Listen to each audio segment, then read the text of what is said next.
So let's think about those considerations and the human capital element of executing on all the strategy and all the changing complexity and dynamics that you just spoke about. Research has proven that motivating talent requires leaders to exhibit particularly one behavioral trait, and that is listening. And most leaders don't do that well. And most work really hard through training, through coaching, to do a better job at listening, but it's very difficult in a very fast-paced, dynamic work environment.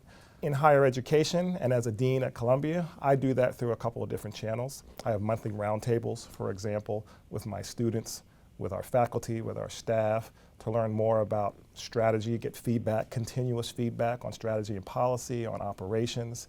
But it's difficult. It's not frequent enough, and it's not casting the net widely enough too. There's subsamples that I had the chance to do that with.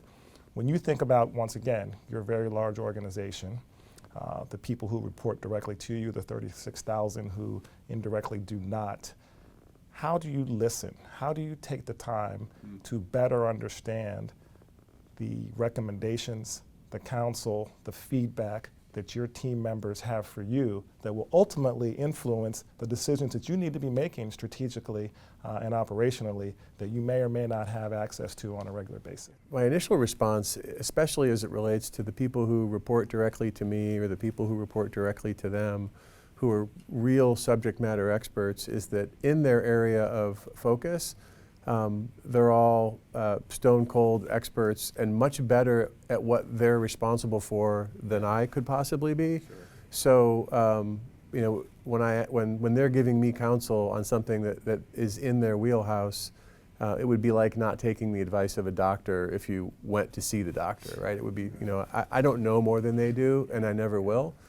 I think it can be really dangerous when a leader surrounds themselves with people who think like they do, who have very similar capabilities, experiences that they do, because then you're not really learning much from one another. But the parts of the business that I manage are so relatively discrete in terms of the strength that they require or the prerequisites that they require for the leader to be credible that I'm getting feedback from somebody who knows a lot more about their thing than I do. So that makes it easy to listen to them. Sure.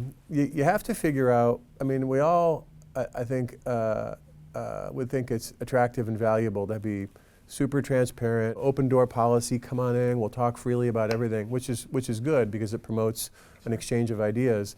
But there's also a signal to noise ratio issue that you have to work on. The more feedback you're getting, the more you have to work to figure out what is reliable and what isn't. And you know, some mechanisms for increasing reliability might throttle back on the total amount of feedback that you're getting. So depending on what kind of a business or what kind of an activity you're managing, you're going to have to figure out where that inflection point is, where you're encouraging as much as you can get, but there isn't so much of it that you can't see the good stuff because of the other well-intended good ideas, but that don't have enough context or rigorous underpinning to actually be valuable.